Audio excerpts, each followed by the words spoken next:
আসসালামু আলাইকুম।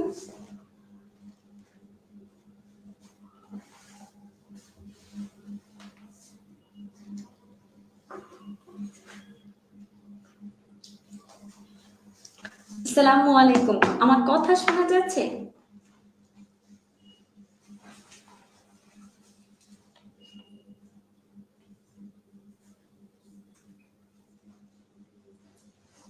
আজকের সাউন্ড কি ক্লিয়ার? আজকের সাউন্ড ক্লিয়ার কিনা? কথা শোনা যাচ্ছে?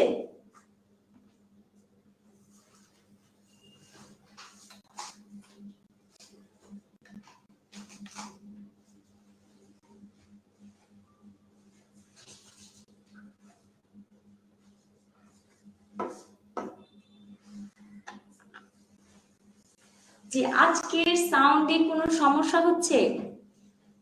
অনেকে বলছেন যে আপনাদেরকে সাউন্ডে সমস্যা হয়। এখন কোনো সাউন্ডে সমস্যা আছে? নয়েজ হচ্ছে?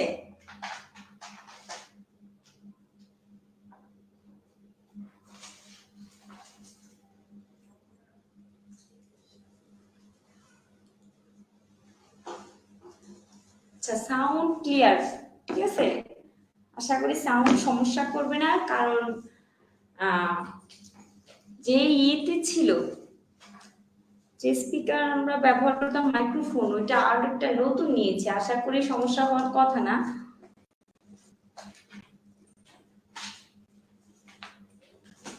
দেখাও শোনা যাচ্ছে। আচ্ছা, দেখা শোনা গেলে সবাইকে ধন্যবাদ। ঠিক আছে, কতজন উপস্থিত হয়েছেন? 58 জন উপস্থিত হয়েছেন, কিন্তু ভর্তি হয়েছে 500 জন। মিনিমাম তো 100 উপস্থিত হওয়া উচিত।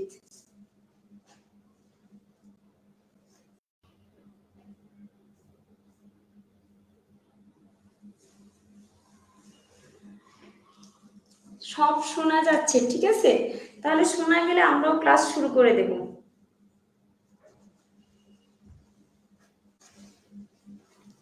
আজকের ক্লাস হচ্ছে লেকচার 1। ঠিক আছে, লেকচার 1 মানে একদম প্রথম থেকে, বিগিনিং থেকে।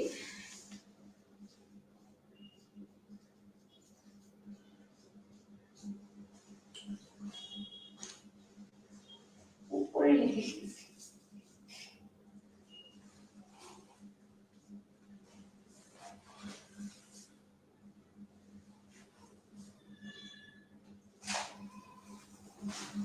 কিন্তু তুমি মানে মাত্রা আনছো মাত্রা দেখে আসবে না,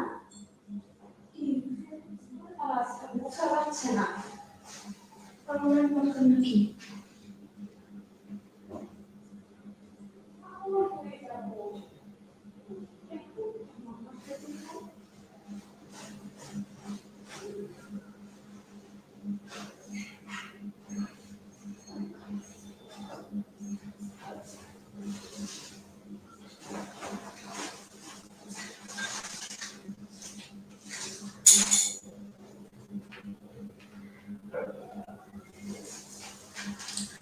আচ্ছা, উপস্থিতি আপনাদের বেড়েছে, উপস্থিতির জন্য একটু অপেক্ষা করছিলাম। ঠিক আছে, আপনাদের যেহেতু উপস্থিতি বেড়েছে, ক্লাস শুরু করে দেই। ক্লাস শুরু করে দিচ্ছি।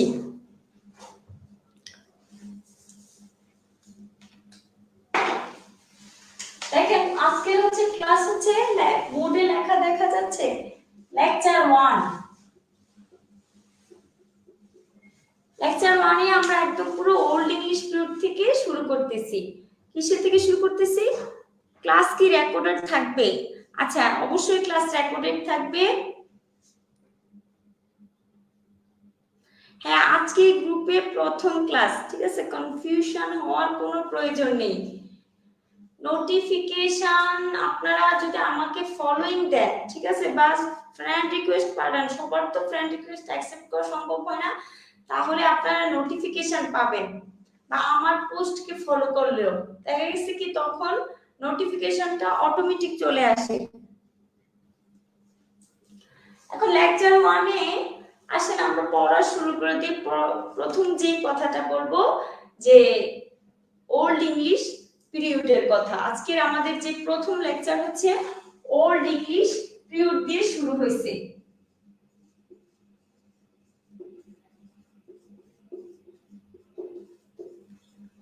বাংলা সাহিত্যের ঠিক আছে, বাংলা সাহিত্যের যেমন যুগ বিভাগ আছে, বাংলা সাহিত্যের যেমন যুগ বিভাগ আছে, ইংরেজি সাহিত্যের এরকম যুগ বিভাগ আছে। এই ইংরেজি সাহিত্যের যে যুগ বিভাগটা সেটা ওল্ড ইংলিশ পিরিয়ড থেকে কি হয়েছে শুরু হয়েছে, ওল্ড ইংলিশ পিরিয়ড থেকে শুরু হয়েছে। এই ওল্ড ইংলিশ পিরিয়ডের আরেকটা নাম হচ্ছে অ্যাংলো স্যাক্সন পিরিয়ড।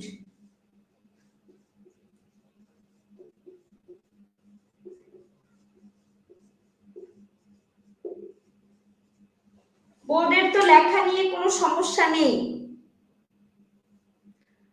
মাঝে মাঝে ভিডিও গোলা দেখাচ্ছে, এটা নেট সমস্যার জন্য।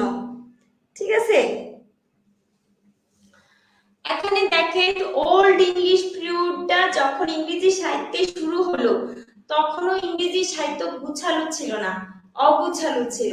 ইংরেজি সাহিত্যের কোনো কি ছিল না, কোনো স্ট্রাকচারড ফর্ম ছিল না, এটা ছড়িয়ে ছিটিয়ে ছিল।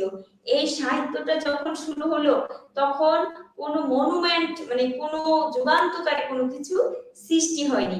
এই ইংরেজি সাহিত্যের যে ওল্ড ইংলিশ পিরিয়ডটাকে এটাকে অ্যাংলো সেকশন নাম করার পিছনে একটা কারণ রয়েছে। এই যে কারণটা মূলত এই শব্দটি সেকশন শব্দটি। মজার জিনিস হলো যে এটা আপনারা যদি একটু জানেন তাহলেই বুঝে যাবেন।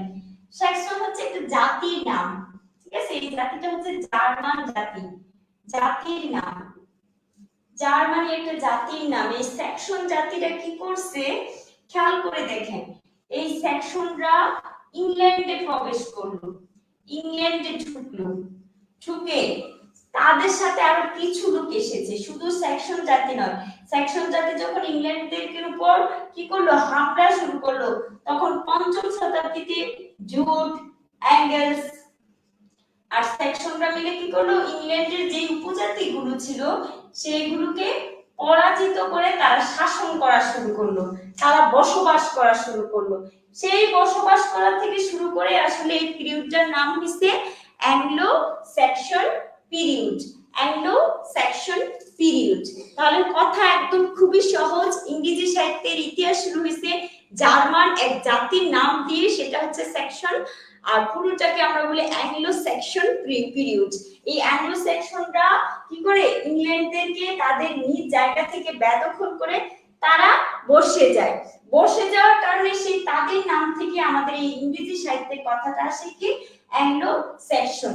এই যুগের সাহিত্য কোনো গুছালো ছিল না, আর গুছালো না থাকার কারণে, গুছালো না থাকার কারণেই আপনার এই যে সাহিত্যটা, এই সাহিত্যটা ছিল ওরাল, মৌখিক, মানে লিখিত কোনো পাণ্ডুলিপি ছিল না।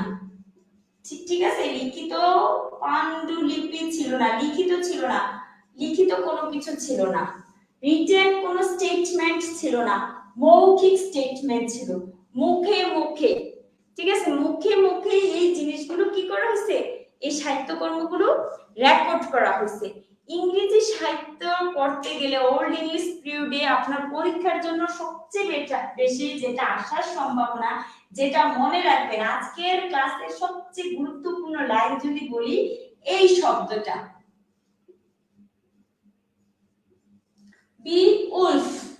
ঠিক আছে, বি উলফ ইংরেজি সাহিত্যের বাংলা সাহিত্যের প্রথম যে আদি নির্দেশন, প্রথম যে মনুমেন্ট সেটা ছিল চর্যাপদ, আর ইংরেজি সাহিত্যের যে ফার্স্ট মনুমেন্ট বা আদি নির্দেশন যেটাকে আমরা বলি বা এপিক পয়েম যেটাকে বলি সেটা ছিল কি বিয়ল্ফ ছিল, সেটা ছিল বিয়ল্ফ। কারো কোনো সমস্যা হচ্ছে?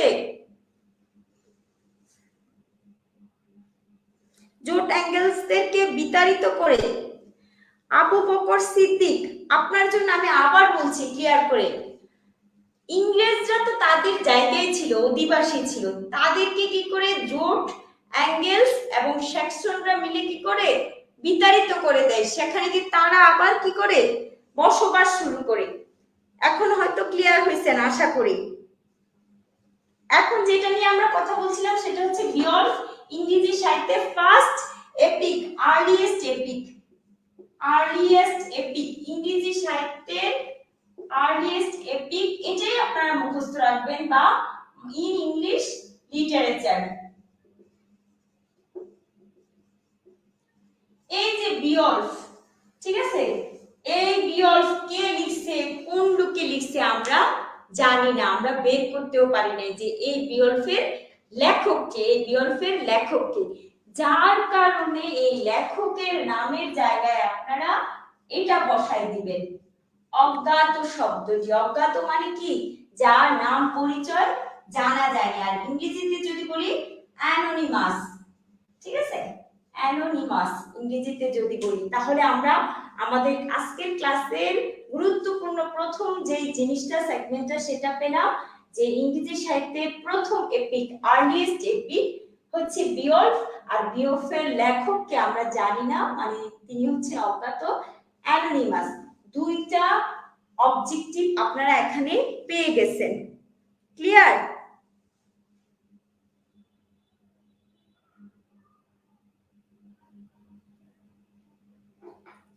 এখন খেয়াল করে দেখেন,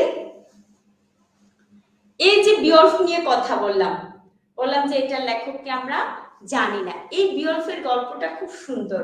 আর বিয়ল্ফটা হচ্ছে একটা কবিতা, এই কবিতাটার ভিতরে এটার একটা জাত আছে, সেই জাতটার নাম হচ্ছে এপিক, ঠিক আছে? এপিক মানে হচ্ছে মহাকাব্য। আপনারা তো বাংলা পড়ছেন না, মহাকাব্য মেঘনাদবধ। এই মেঘনাদবধে কি করছে, মাইকেল মধুসূদন দত্ত রাবণ এবং তার ছেলের প্রশংসা করেছে, তার স্তুতি বর্ণনা করেছে, এই যে বর্ণনা করেছে তাকে বীরের জায়গায় আসন দিয়েছে।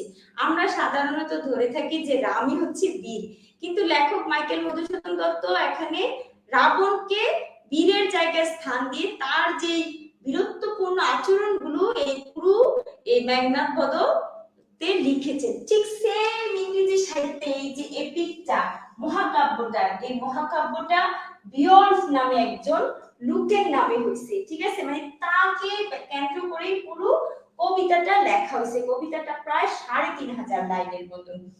তো এখানে খেয়াল করে দেখেন, এই বিয়ল্ফের গল্পটা আপনারা একটু জেনে নেন, এটা জানার জন্য জানেন, এটা পরীক্ষায় আসবে না, বিয়ল্ফের গল্প থেকে কোনো প্রশ্ন আসবে না, কিন্তু আমি জানার জন্য একটু গল্পটা বলে দিই, যেহেতু এটা আমাদের first monument in English literature plus এটা খুব বিখ্যাত। গল্পটার শুরুটা হচ্ছে, রোদগার নামের একজন রাজা ছিল, প্রথম মনে রাখবেন রোদগার, ঠিক আছে। দ্বিতীয় কথা এখানে মনে রাখবেন যেটা, সেটা হলো বিয়ল্ফ। তৃতীয় জিনিস যেটা, সেটা মনে রাখবেন গ্র্যান্ডেল। এখন আমি গল্পটা বলছি, আপনারা একটু কাইন্ডলি পড়ে তাকান। ডেনমার্কের রাজা ছিলেন রোদগার, ডেনমার্কের রাজা ছিলেন রোদগার। এই রোদগার রাজা অনেক সুন্দর একটা রাজপ্রাসাদ বানিয়েছিলেন, অনেক সুন্দর একটা রাজপ্রাসাদ বানিয়েছেন, কিন্তু এই রাজপ্রাসাদ তিনি এই গ্র্যান্ডেলের যন্ত্রণায় শান্তিতে বসবাস করতে পারতেন না। এই গ্র্যান্ডেল ছিল রাক্ষস। এই রোদগার এই গ্র্যান্ডেলের যন্ত্রণায় তার রাজপ্রাসাদে কি করতে পারতেন না, শান্তিতে বসবাস করতে পারতেন না। তখন তাকে বাঁচানোর জন্য, তাকে সাহায্য করার জন্য পার্শ্ববর্তী রাজ্যের বিয়ল্ফ নামের রাজকুমার কি করলো, এগিয়ে আসলো। এগিয়ে এসে গ্র্যান্ডেলের বিরুদ্ধে কি করলো, যুদ্ধ ঘোষণা করলো, গ্র্যান্ডেলকে সে হত্যা করলো। হত্যা করার পর তার মাও বিয়ল্ফকে কি করতে এসেছিল, হত্যা করার জন্য এসেছিল, মানে গ্র্যান্ডেলের মাকেও বিয়ল্ফ মেরে ফেলছে। তাহলে কথা সহজভাবে যদি বলি, রোদগারকে বাঁচাতে, রোদগারের রাজপ্রাসাদ রাজত্ব বাঁচাতে বিয়ল্ফ এসেছিল বীরের বেশে। যেহেতু সে বীর, আমরা যেহেতু এপিক নিয়ে কথা বলছি, সেখানে তার যুদ্ধ গাথা রয়েছে। এই যুদ্ধটা কাদের বিরুদ্ধে, গ্র্যান্ডেল নামক এই রাক্ষসদের বিরুদ্ধে। তো এই রাক্ষসদের বিরুদ্ধে সে প্রথম জয়ী হচ্ছে। রাক্ষস যখন মারা যায় গ্র্যান্ডেল, তখন তার মাও প্রতিশোধ দিতে আসে বিয়ল্ফের বিরুদ্ধে। সে তখন সেই তার গ্র্যান্ডেলের মাকেও কি করে, মেরে ফেলে, ঠিক আছে, মেরে ফেলে। এই মেরে ফেলার পরে দেখা যায় যে হঠাৎ করে কাহিনীর একটা টুইস্ট চলে আসে, যে 50 বছর পর বিয়ল্ফ নিজে কি হয়ে গেছে, রাজা হয়ে গেছে। এই রাজা হওয়ার পর তার রাজ্যে হঠাৎ করে দেখা যায় যে ড্রাগনরা আক্রমণ করছে। সেই আক্রমণে সে কি করলো, তার রাজ্যকে বাঁচাতে গিয়ে সে আহত হয়, কিন্তু সে ড্রাগনকে মেরে ফেলছিল, সেই ড্রাগনটাকে, কিন্তু সেই আহত হওয়ার পর সে মারা যায়। এটাই হচ্ছে গল্পটা। মানে শেষমেশ বিওলফ কি হয়, আহত হয়ে মারা যান, কিন্তু রাক্ষসদেরকে কি করেন, হত্যা করেন। প্রথম উনি যুদ্ধ করছিলেন গ্র্যান্ডেল ও গ্র্যান্ডেলের মার বিরুদ্ধে, পরবর্তীতে তিনি রাজা হয়ে যুদ্ধ করেছিলেন এই রাক্ষসদের বিরুদ্ধে। তাহলে আপনারা আশা করি আর এটা ভুলবেন না। আচ্ছা, একজন লিখছে ক্লাসে লিংক দিবেন না ম্যাডাম, ক্লাস তো চলছে। আচ্ছা, সবগুলো নাম এরকম হলে ভালো হতো। এখানে আসলে আমি বলি, শুধু বিয়ল্ফ নামটাই মনে রাখেন, রোজগারও কখনো পরীক্ষায় আসবে না, গ্র্যান্ডেলও কখনো পরীক্ষায় আসবে না, ঠিক আছে? শুধু মনে রাখবে যে বিয়ল্ফ যে একজন রাজপুত্র ছিল, সে পরে কি হয়েছিল, রাজা হয়েছিল। এখন তো শুধু বিয়ল্ফ নিয়েই ইংরেজি সাহিত্যের আদি যুগ হয় নাই, ঠিক আছে? সেখানে দুইজন কবিও ছিল বিখ্যাত, আরো কবি ছিল, কিন্তু এই দুইজন কবি বিখ্যাত ছিল। আরেকজন ছিল একজন প্রাবন্ধিক, প্রোজ আমরা যেটাকে বলি, প্রবন্ধ যেটাকে বলি।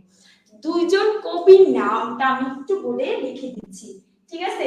ইংরেজি সাহিত্যের প্রথম এপিক নিয়ে কথা বলেছি, সেটা ছিল বিয়ল্ফ। এখন আমরা দ্বিতীয় যে কথা, গুরুত্বপূর্ণ কথা শুরু করব, যে ইংরেজি সাহিত্যের প্রথম আদি কবিকে, প্রথম পরিচিত কবিকে, প্রথম নোন পয়েন্ট কে, আর এই নোন পয়েন্ট হচ্ছে ক্যাডমন, ঠিক আছে? ক্যাডমন ইংরেজি সাহিত্যের ফার্স্ট নোন পয়েন্ট, মানে প্রথম পরিচিত কবি বা আদি কবি। বাংলা সাহিত্যের আদি কবি কে আছে? বাংলা সাহিত্যের আদি কবি এখানে দেখেন, আরেকজনের নাম বলবো, এটা হচ্ছে কবি, এটা তার উপাধি।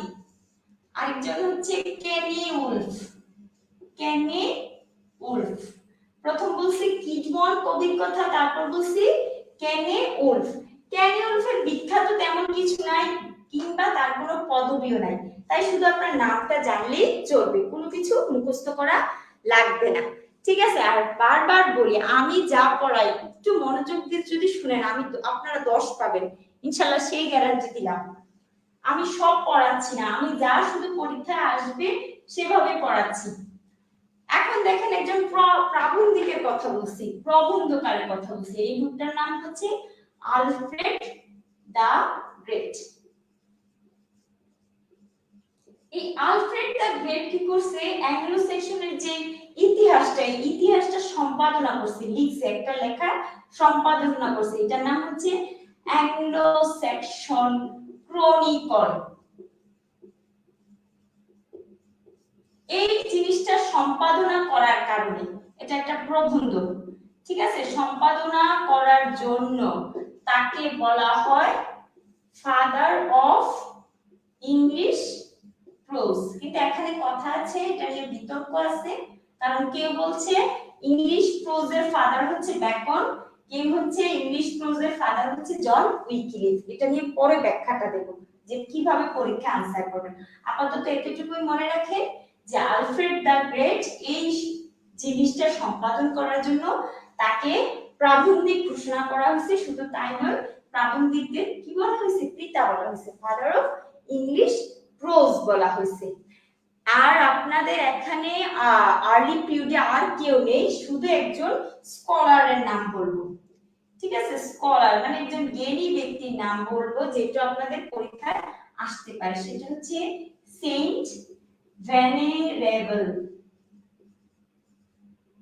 বিট, নট বিডি, ঠিক আছে? শব্দটা হবে বিট, ঠিক আছে? সেন্ট ভেনেরেবল বিট, যাকে বলা হয় ফার্স্ট হিস্টোরিয়ান অফ ইংলিশ, ইংরেজি সাহিত্যের প্রথম ইতিহাসবিদ, ঠিক আছে? আরেকটা বলা হয় ফাদার অফ ইংলিশ লার্নিং, ইংরেজি শিক্ষার পিতা, father of English learning, father of English learning, father of English learning.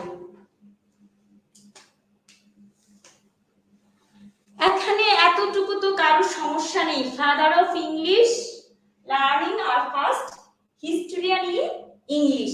তাহলে আমি আবার একটু রিভিউ দিচ্ছি, এতক্ষণে যা পড়িয়েছি তার একটু রিভিউ দিচ্ছি। রিভিউটা হচ্ছে ইংরেজি সাহিত্যের প্রথম এপিক পোয়েম হচ্ছে বিয়ল। ইংরেজি সাহিত্যের প্রথম আদি কবি হচ্ছে কে? একটু আগে কিন্তু বলছিলাম, ভুলে গেছেন আপনারা? ইংরেজি সাহিত্যের প্রথম আদি কবি হচ্ছে ক্যাডমন, ঠিক আছে, নট কিডমন, ক্যাডমন। ইংরেজি সাহিত্যের আদি কবি হচ্ছে ক্যাডমন। ইংরেজি সাহিত্যের প্রথম ইতিহাসবিদ বা ফার্স্ট হিস্টোরিয়ান হচ্ছে সেন্ট ভেনারেবল বিট, ঠিক আছে। আর হচ্ছে ফাদার অফ ইংলিশ প্রোজ হচ্ছে Alfred the great, Alfred the great. এতটুকু কিন্তু রিভিউ দিছি। এখন আমি মিডল ইংলিশ পিরিয়ডের কথাটা লিখব।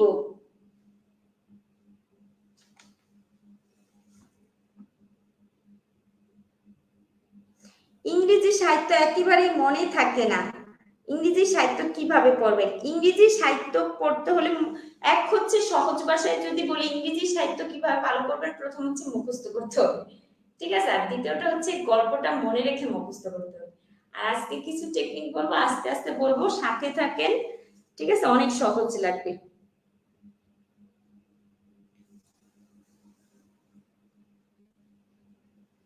এখন দেখেন, এই যে ক্যাডমন, কিডমন, ক্যাডমন এগুলা বললাম, এখন আমরা মিডল ইংলিশ পিরিয়ডের কথা বলবো। ইংরেজি সাহিত্যের এখন যেগুলো লিখছি সবগুলোই মনে রাখবেন, সবগুলোই পরীক্ষায় আসবে। যদিও এটা বিসিএস এর সিলেবাসে নিয়ে, বিসিএস এর সিলেবাস টেনিস পিরিয়ড থেকে শুরু হয়েছে, কিন্তু সিলেবাস বহু তো বহু আসছে, যেমন থমাস ম্যালোরির মর্টিডি আর্থার সিলেবাসের বাইরে থেকে আসছে, যেগুলো পড়তে হবে। এখানে খেয়াল করে দেখেন, মডার্ন ইংলিশ পিরিয়ড,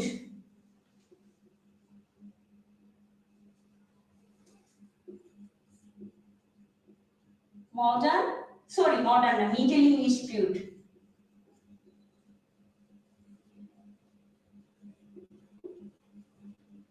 বোর্ডটা কি ঠিক আছে নাকি আমি ওয়েব ফ্রেমটা একটু ঘুরিয়ে দেব? বোর্ড কি কোনো সমস্যা করছে? এখানে দেখেন, মিডল ইংলিশ পিরিয়ড মানে ইংরেজি সাহিত্যের মধ্যযুগ, যেটার আরেকটা নাম হচ্ছে অ্যাংলো নরমান, ঠিক আছে, অ্যাংলো নরমান। এখন প্রশ্ন আসছে, এই নরমানটা আবার কি, কোথা থেকে আসলো, তার বাড়ি কই? এই অ্যাংলো নরমান কি করছে, আপনারা একটু আগে বললাম না সেকশন, এই সেকশনদের ভাগাই দিচ্ছে, ভাগাই দিয়ে তারা কি করছে, জয়লাভ করছে। মানে 1066 সালে, 1066 সালে কি করলো, নরমানরা যখন ক্ষমতায় আসলো, নরমান রাজা, ঠিক আছে, ডিউক, ডিউক নরমান যে একটা জাতি, সেই জাতির যে ডিউক নাম হচ্ছে উইলিয়াম, আর তার উপাধি হচ্ছে দা কনকিউরর। যদিও আপনি একটা প্রনাউন্সিয়েশন করলে গুগল কি বলবে জানেন, পুরাটা বলবে না, শুধু বলবে কনকিউর, অর্ধেকটা বলবে, র উচ্চারণ হয় না, শুদ্ধ প্রনাউন্সিয়েশনে রটা উচ্চারণ হয় না। 1066 সালে ডিউক নরমানদের রাজা উইলিয়াম কি করলো, এই ইংল্যান্ড বিজয় করলো, ইংল্যান্ড কি করলো, বিজয় করলো। এই বিজয়ের ফলে মধ্যযুগ শুরু হলো, ঠিক আছে, মধ্যযুগ শুরু হলো। মধ্যযুগ শুরু হলো মানে কি, মিডল ইংলিশ পিরিয়ড শুরু হলো। আগের দিনের রাজারা এই তো করতো, ঘুম থেকে উঠে বলতো কি, যুদ্ধ করব, লেখা দেখা যায় না, লেখা তো দেখা যাওয়ার কথা।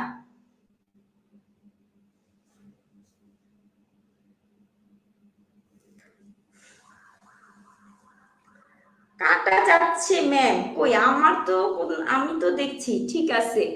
আপনাদের কি কোনো লেখায় সমস্যা হচ্ছে? একটু কাইন্ডলি বলেন। সৌরভ রে লিখছে লেখা দেখা যাচ্ছে না। মোহাম্মদ শাহ বলতেছেন, ফারজানা ইবা, ফারজানা আক্তার ইবা, একটু কাইন্ডলি আবার বলেন, এখন লেখা দেখা যাচ্ছে? আচ্ছা আমি একটু খেয়াল করে লিখবো, ঠিক আছে, বোর্ডটা খেয়াল করে লিখবো। এখন দেখেন, মিডল ইংলিশ পিরিয়ডে এই যে পিরিয়ড, প্রথম পিরিয়ডে শুধু জয়জারকার ছিল বিওলফের, মানে ইংরেজি সাহিত্যের যদি বলে সবচেয়ে আর্লিয়েস্ট পিরিয়ড কোনটা, সেটা হচ্ছে অ্যাংলো সেকশন। সেকশনদেরকে মেরে ধরে চলে এলো নরমানরা, নরমানদের শাসন শুরু হলো। এই নরমানদের শাসন শুরু হওয়ার ফলে দেখা গেল কি, ইংরেজি সাহিত্যের মোটামুটি একটা লেভেলে চলে আসছে। আগেরটা কিন্তু লেভেল ছিল না, ওরাল ছিল, ঠিক আছে, লিখিত কোনো ডকুমেন্ট ছিল না। কিন্তু এই যুগে এসে ইংরেজি সাহিত্যটা একটু শক্ত হওয়া শুরু করলো। এই শক্তে যারা ভূমিকা রেখেছে, ইংরেজি সাহিত্যটাকে যারা ফার্নিশ করেছে, ঠিক আছে, এই কিছু বিখ্যাত মানুষ আছে। এই কয়েকজনের নাম একটু কষ্ট করে মুখস্থ রাখবেন। মিডল ইংলিশ পিরিয়ডের কয়েকজনের নাম একটু কষ্ট করে মুখস্থ রাখতে হবে। এখন আমি যে সবচেয়ে বিখ্যাত তাকে দিয়ে শুরু করছি। তিনি ছিলেন জিওফ্রি চসার। ঠিক আছে, জিওফ্রি চসার। দ্বিতীয় যিনি ছিলেন তিনি ছিলেন উইলিয়াম ল্যাংল্যান্ড। একটু কষ্ট করে নামগুলো মুখস্থ রাখতে হবে। তৃতীয় জন হচ্ছে জন গোয়ার। চতুর্থ জন, যেটা পরীক্ষা অলরেডি চলে এসেছে, Thomas Mallory, sir Thomas Mallory. এই মোটামুটি তাদের নামগুলোই মনে রাখবেন। তারা হচ্ছে আপনার সেই মধ্যযুগটা, যে এই মধ্যযুগের ভিতরে তারা মোটামুটি একটা প্রমিনেন্ট লেখক ছিল। ঠিক আছে, মোটামুটি প্রমিনেন্ট লেখক ছিল। প্রথমে আমরা আলোচনা করব জিওফ্রি চসারকে দিয়া। আমরা ওল্ড অ্যাংলো সেকশন শেষ করে দিয়েছি, শেষ করে আমরা এখন মিডল ইংলিশ পিরিয়ডে চলে এসেছি। যে মিডল ইংলিশ পিরিয়ডের যে গুরুত্বপূর্ণ সালটা হচ্ছে 14 শতক। ঠিক আছে, মনে রাখবেন 14th সেঞ্চুরি। 14th সেঞ্চুরিটা পড়ছে মিডল ইংলিশ পিরিয়ডে। মিডল ইংলিশ পিরিয়ডে দেখা যাচ্ছে না, আজকের ওয়েবক্যামটা ফিট করা ঠিক হয়েছে না। ওয়েবক্যামটা এখানে দেখেন, এখানে তাহলে দেখা যাচ্ছে। এই যে 14th সেঞ্চুরিতে কি হচ্ছে, মিডল ইংলিশ পিরিয়ডে জিওফ্রি চসারের আধিপত্য ছিল। জিওফ্রি চসার কি করছে, 14 শতকে তার সময়টাকে রিফ্লেকশন করে সে কবিতা লিখছে। ঠিক আছে, সৃষ্টিকর্ম করছে। এই যে এপিক গুলো লিখছে বা লিখছে, সরি এপিক লিখে নাই, ধরেন বিখ্যাত বিখ্যাত পয়েন্ট গুলো লিখছে, যে যার কারণে তাকে বলা হয়েছে যে তিনি ছিলেন 14 শতকের প্রতিনিধিত্ব কবি। জিওফ্রি চসারকে বলা হয়েছে representative poet of 14th century.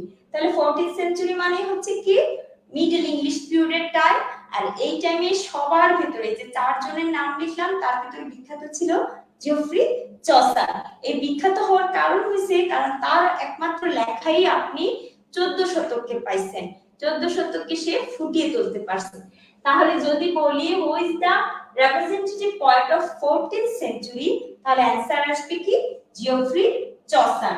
এখন দেখেন জিওফ্রি চসার যেহেতু খুব বিখ্যাত, মূলত আসলে আপনারা যদি মিডল ইংলিশ পিরিয়ড পড়েন জিওফ্রি চসারকে পড়তে হবে বা পরীক্ষায় আসতে পারে। এখন জিওফ্রি চসারের বিখ্যাত তিনটা জিনিসের নাম মুখস্থ রাখবেন। এই তিনটার যে কোনো একটা পরীক্ষায় আসতে পারে, অনেকগুলো আছে।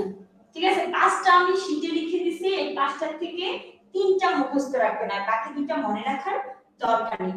প্রথমটা হচ্ছে ক্যান্টারবারি টেলস।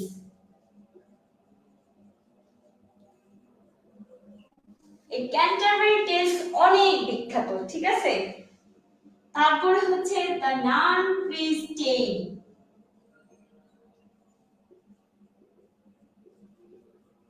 আর লাস্টেরটা হচ্ছে ট্রয়লাস এন্ড ক্রেসিডা। ইংরেজি সাহিত্যে শেক্সপিয়ার লিখছে না ট্রয়লাস এন্ড ক্রেসিডা।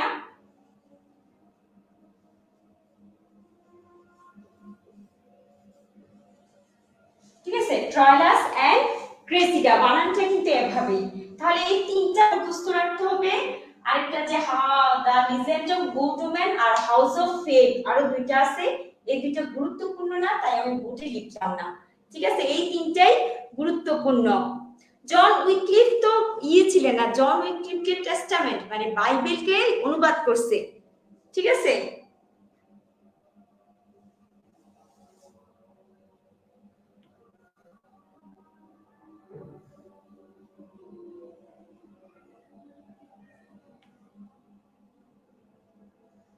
বাইবেলকে কি করছে, অনুবাদ করছে। এই ক্যান্টারবারি টেলসটা নিয়ে একটু কথা বলবো, নানপ্রিজ টেলসটা নিয়ে একটু কথা বলবো, আর ট্রয়লাস ক্রেসিডা নিয়ে একটু কথা বলবো। ক্যান্টারবারি টেলস জিওফ্রি চসার যে লিখছে, আসলে মূলত এই জন্যই তাকে রিপ্রেজেন্টেটিভ পয়েট অফ কি বলা হয়েছে 14th সেঞ্চুরি। ক্যান্টারবারি টেলস একটা ছিল তীর্থযাত্রীদের গল্প। এই তীর্থযাত্রীরা, হিন্দুরা যেমন যায় না বৃন্দাবন যায়, কাশী যায়, গয়া যায়, এগুলা হচ্ছে হিন্দুদের যেমন তীর্থক্ষেত্র, ঠিক খ্রিস্টান তারা ছিল, যেহেতু খ্রিস্টান ছিল তাদের তীর্থক্ষেত্র ছিল ক্যান্টারবারি টেলস। ঠিক আছে, ক্যান্টারবারি টেলসের একজন সাধকের কাছে তারা কি করবে, দেখতে যাবে, এই সাধকের স্থানটা দেখতে যাবে। এই যে তাদের এই তীর্থযাত্রাটা, ঠিক আছে, এই জার্নি অফ পিলগ্রিম, এই পুরো এই ঘটনা নিয়ে এক একজন চরিত্রের জিনিসটা নিয়ে ক্যান্টারবারি টেলস। এখানে সবাইকে বলা হয় যে দুইটা করে গল্প বলার জন্য, ঠিক আছে, সবাই দুইটা করে গল্প বলবে। এখানে কিছু চরিত্র আছে, নাইটের চরিত্র আছে, রাজার চরিত্র আছে, তারপর সমাজের বিভিন্ন শ্রেণীর নার্স এবং বিভিন্ন শ্রেণীর চরিত্রের গল্প আছে। তো এত ভিতর থেকে আপনাদের প্রশ্ন আসবে না দেখে আমি এটা বিস্তারিত বলছি না, জাস্ট একটু এটাই মনে রাখুন, এটা একটা কবিতাটা যে ছিল, এই টেক্সটটা ছিল একটা তীর্থযাত্রী, কতগুলো তীর্থযাত্রী মানুষের গল্প ছিল। দ্বিতীয়টা হচ্ছে তার নাম প্রেস্টে, এটা হচ্ছে এটার ভিতরে কয়েকটা কি আছে, শিক্ষণীয় গল্প আছে, এটার ভিতরে কয়েকটা শিক্ষণীয় গল্প আছে। আর 3 নাম্বার যে ট্রয়লাস, বানানটা আমি খেয়াল করি নাই, সরি, এল হবে, ট্রয়লাস। এই যে ট্রয়লাস এন্ড ক্রেসিডা, ট্রয়লাস হচ্ছে নায়িকা, সরি ট্রয়লাস নায়ক আর ক্রেসিডা হচ্ছে নায়িকা। তারা দুজন দুজনকে ভালোবাসে কিন্তু তাদের ভিতরে মিলন হয় না, এটা একটা ট্র্যাজেডি ধর্মী কবিতা। ঠিক আছে, ট্রয়লাস কি ছিল, খুব বড় রাজার ছেলে ছিল, আর ক্রেসিডা একজন পুরোহিতের মেয়ে ছিল, কিন্তু তাদের ভিতরে কি হয় দেখা যায় যে মিল হয় না। ঠিক আছে, এই অমিলেই ট্র্যাজেডি দিয়ে, করুণ পরিণতি দিয়ে কবিতাটি শেষ হয়। তাহলে আজকের মতন এই তিনটাই আপনারা মনে রাখবেন, পরীক্ষা আসলে এই তিনটাই আসার মতন। বাকি যেগুলা ধরেন হাউস অফ ফেম, ঠিক আছে, আরেকটা হচ্ছে good women, legend of good women, এগুলো পরীক্ষায় আসবে না।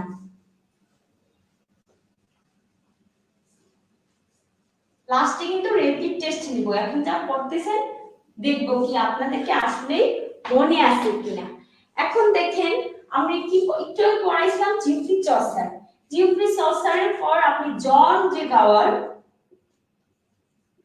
একটা কবিতার মানে পয়েম মনে রাখলে চলবে, সেটা হচ্ছে কনফিউসিও আমান্তিস। আমান্তিস মানে হচ্ছে একজন লাভার, ঠিক আছে, আর কনফিউসিও মানে হচ্ছে কনফেশন। তাহলে একজন লাভারের কনফেশন নিয়ে হচ্ছে কনফিউসিও আমান্তিস। ঠিক আছে, একজন লাভারের কনফিউশন নিয়ে হচ্ছে কি, কনফিউশন নিয়ে স্বীকারোক্তি নিয়ে হচ্ছে কনফিউসিও আমান্তিস। আরেকটা আছে উইলিয়াম ল্যাংল্যান্ডের,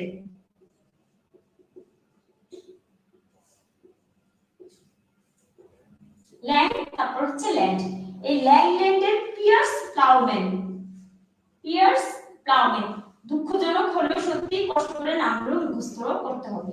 ঠিক আছে, উইলিয়াম ল্যাংল্যান্ডের হচ্ছে পিয়ার্স প্লাউম্যান, আর জন গাওয়ার হচ্ছে কনফিউসিও আমান্তিস।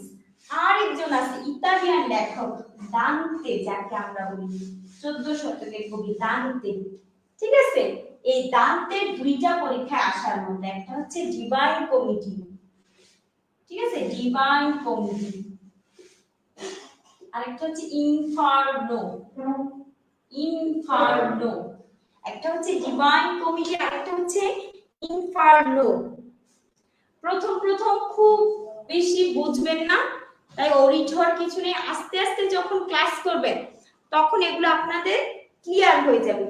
ঠিক আছে, তখন এগুলো ক্লিয়ার হয়ে যাবে। So many fathers in English literature, জি কবিতারও বাপ, যেমন ফাদার অফ ইংলিশ পোয়েট্রি কে জানেন, John Geoffrey Chaucer, father of English poetry হচ্ছে জিওফ্রি চসার।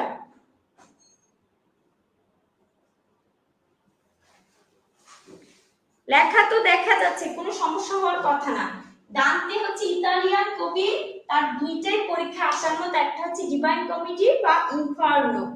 ঠিক আছে, আর এদিকে জিওফ্রি চসার কিন্তু ইংরেজি সাহিত্যের পিতা বলা হয়। ঠিক আছে, ইংরেজি সাহিত্যের পিতাকে জিওফ্রি চসারকে বলা হয়, এবং জিওফ্রি চসারকে কবিতার জনক বলা হয়, কবিতার পিতাও বলা হয়। তাহলে যদি বলে father of English language and English literature হবে জিওফ্রি চসার, আবার যদি বলে father of modern English poetry তখন হবে চসার। এখন খেয়াল করে দেখেন, আমি মোটামুটি সবার কথা বলে ফেলছি, আর একজন বাকি আছে, তিনি হচ্ছে জন উইক্লিফ। একটা আপনি মনে কমেন্টে লিখছেন জন উইক্লিফের যে অবদানটা, সেই অবদানটা হচ্ছে তিনি বাইবেলকে অনুবাদ করেছিলেন, ঠিক আছে। নিউ টেস্টামেন্ট, বাইবেলটার নাম হচ্ছে কি দ্য নিউ টেস্টামেন্ট। এই দ্য নিউ টেস্টামেন্টের কি করছে, অনুবাদ করছে। তাহলে ইংরেজি সাহিত্যের প্রথম বাইবেল অনুবাদক হচ্ছে জন উইক্লিফ। বাইবেলটা যে এটা আগে কি ভাষায় ছিল, অন্য ভাষায় ছিল, সম্ভবত ল্যাটিন ভাষায় ছিল। তো তিনি কি করছে, এই দ্য নিউ টেস্টামেন্ট কি করেছে, অনুবাদ করেছে। এটা হচ্ছে প্রথম কথা। আর দ্বিতীয় কথা, তাকে বলা হয় morning star of reformation, morning star of reformation. আর এটা তো দ্বিতীয়টা তো লিখলাম, এই যে ট্রান্সলেটর অফ কি Bible, translator of Bible. John গাওয়ারও আছে, উইক্লিফও আছে, আপু দুইটাই আছে, ঠিক আছে, কনফিউজড হওয়ার দরকার নেই। নাম দেখা যাচ্ছে না, কোন নাম দেখা যাচ্ছে না, এই দাঁড়া দাঁড়া লিখছি, জন উইক্লিফ লিখছি, ওরিড হওয়ার কিছু নেই, ঠিক আছে, শুধু বলবেন জন উইক্লিফ। বানানটা একটু খেয়াল করে, দুইটা এফ আছে, তারপর হচ্ছে ই, ঠিক আছে, C L I double F E, John Wycliffe, John Wycliffe. Thomas ম্যালোরির তো মর্টিলি আত্মার বলবো, এখন জন উইক্লিফের কথাটা শেষ করি। এখন দেখেন জন উইক্লিফের অনুবাদক ছিলেন, আরেকটা হচ্ছে উনি হচ্ছে মর্নিং স্টার অফ রিফরমেশন, আরেকটা যেটা বিতর্কের সাথে উনি জড়িয়েছেন, তাকে অনেকে বলছে ফাদার অফ ইংলিশ প্রোজ। কি রে বিপদ, আমি একবার বললাম ফাদার অফ ইংলিশ প্রোজ হচ্ছে আলফ্রেড দ্য গ্রেট, আবার এখন বলতাছে উইক্লিফ। শুধু তাই নয়, ফ্রান্সিস বেকন কেউ বলতাছে ফাদার অফ ইংলিশ প্রোজ। এখন এটার আমি ব্যাখ্যা দিব যে তিনটা আসলে থাকলে কোনটা লিখবেন, আসলে কোনটা হবে, ঠিক আছে।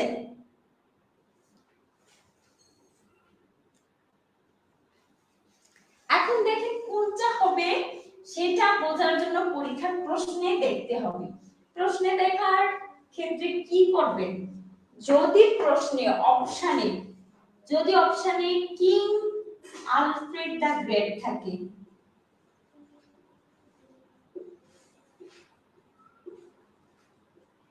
এটা দেখাবে, ঠিক আছে।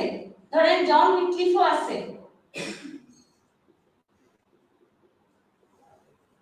এটাও আছে, দুইটা আছে অপশনে, এটা দেখাবে। আবার যদি জন উইক্লিফ ব্যাকনও থাকে, ফ্রান্সিস ব্যাকনও থাকে, তাহলে এটা দেখাবে। দ্যাটস মিন সহজ ভাষায় যদি বলি, কিং আলফ্রেড দ্য গ্রেট থাকলে বাকি কে থাকছে আপনার দেখার দরকার নেই। আবার যখন জন উইক্লিফ থাকবে, কিং আলফ্রেড দ্য গ্রেট না থেকে এই দুইজন থাকবে, এই দুইজনের ভিতর তাহলে জন উইক্লিফ দেখাবেন। বা ধরেন এই দুইজনের কেউ নেই, তখন চোখ বন্ধ করে ব্যাকন দেখাবেন, চোখ বন্ধ করে কি দেখাবে, ব্যাকন দেখাবেন।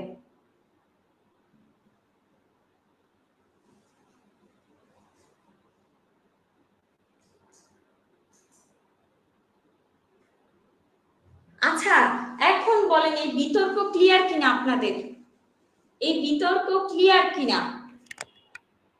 বিতর্ক যদি ক্লিয়ার হয় তাহলে আমি অন্য সেগমেন্টে চলে যাব। আমি আবারও বলছি, প্রশ্নে অপশনে যদি উইক্লিফ থাকে আর হচ্ছে কে থাকে উইক্লিফের সাথে, তার নামটা আমি আবার বলছি, কিং আলফ্রেড দ্য গ্রেট।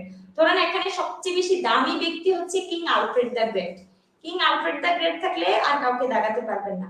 ধরেন কিং আলফ্রেড দ্য গ্রেট নেই, উইক্লিফ আছে আর ব্যাকন আছে, তখন উইক্লিফকে দেখাবেন। তাহলে দ্বিতীয় গুরুত্বপূর্ণ ব্যক্তি হচ্ছে উইক্লিফ। আর যদি এই দুইজনের কেউই না থাকে, শুধু একজন থাকে ফ্রান্সিস ব্যাকন, তখন চোখ বন্ধ করে ব্যাকন দেখাবেন। আরেকবার বলেন, পরে মনে থাকবে কিনা জানি না। দান্তে কথাটা আবার বলুন, দান্তে হচ্ছে ইতালিয়ান কবি। দান্তের দুইটা জিনিসই আপনার মনে রাখতে হবে, একটা হচ্ছে ইনফার্নো, আরেকটা হচ্ছে ডিভাইন কমিটি। এটা হচ্ছে ইনফার্নো, আরেকটা হচ্ছে ডিভাইন কমিটি। আচ্ছা মিস আরেকবার বলছি, এখানে তিনজন ব্যক্তি, ওই যে চণ্ডীদাস সমস্যা, এটাও কিন্তু প্রোজ সমস্যা, ফাদার অফ প্রোজ। এই ইংলিশ প্রোজের বাবাকে, বাবা বিতর্ক, বাবাকে আসলে এখানে বাবা তিনজনে দাবি করতেছে। কিং আলফ্রেড দ্য গ্রেট কেও বাবা বলছে, কেউ হিস্টোরিয়ান যারা ক্রিটিক, আবার কোন ক্রিটিক বলছে জন উইক্লিফ ও বাবা, আবার কোন ক্রিটিক বলতেছে এখানে ফ্রান্সিস ব্যাকন ও বাবা, মানে ফাদার অফ ইংলিশ প্রোজ। কিন্তু আসল ঘটনা যেটা সবচেয়ে বেশি গুরুত্বপূর্ণ এখানে অথেন্টিক হচ্ছে কিং আলফ্রেড দ্য গ্রেট। আর কিং আলফ্রেড দ্য গ্রেট যদি অপশনে না থাকে তখন জন উইক্লিফ দাগাবে। জন উইক্লিফ যদি অপশনে না থাকে, শুধু ফ্রান্সিস ব্যাকন থাকে, বাকি দুইজন না থাকে, তখন শুধু ব্যাকনকে দাগাবে। এখানে তাহলে যদি আমি রেশিওটা কল্পনা করি, সবচেয়ে বেশি প্রায়োরিটি পাচ্ছে কিং আলফ্রেড দ্য গ্রেট। তো প্রায়োরিটি পেয়েও উনি যদি প্রশ্নে না থাকে উইক্লিফ, আর উইক্লিফও যদি প্রশ্নে না থাকে তাহলে ব্যাকন। জন উইক্লিফের কোন সাহিত্যকর্ম দ্য নিউ টেস্টামেন্ট, ঠিক আছে, এটা তিনি বাইবেল, এই বাইবেলটার নাম হচ্ছে নিউ টেস্টামেন্ট, এটার অনুবাদ করছে। আর তাকে মর্নিং স্টার অফ রিফর্মেশন বলা হয়। রিফর্মেশন কি জানেন? রিফর্মেশন মানে হচ্ছে চার্চ সংস্কার। তখন চার্চরা বিতর্ক ছিল, কেউ ছিল রাজার পক্ষে, কেউ ছিল কিসের পক্ষে? পোপদের পক্ষে। এই বিতর্কে তিনি তখন এই রিফর্ম করেছেন, চার্চ সংস্কার করেছেন, নতুন মডেল তৈরি করেছেন, সেটাকে বলে কি? রিফর্মেশন। তাহলে চসার কে? চসার হচ্ছে মডার্ন ইংলিশ পোয়েট্রির ফাদার, বেশ লাগাই ফেলছেন, আর ফাদার অফ ইংলিশ লিটারেচার।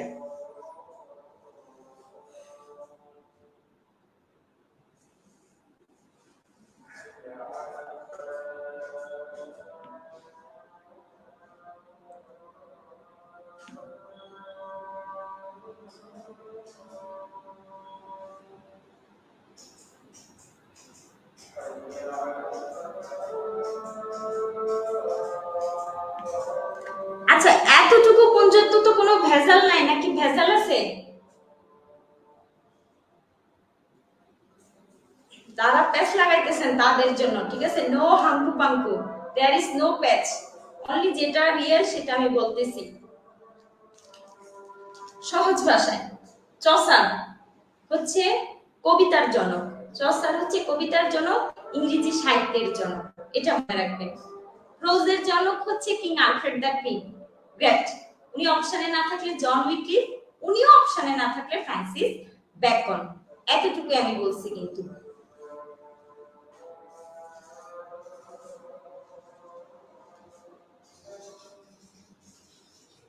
আচ্ছা, প্রণয় পারলে আগে পিডিএফ দিলে ভালো হয়। আচ্ছা ঠিক আছে, কালকের ক্লাসে আগে পিডিএফ দেব।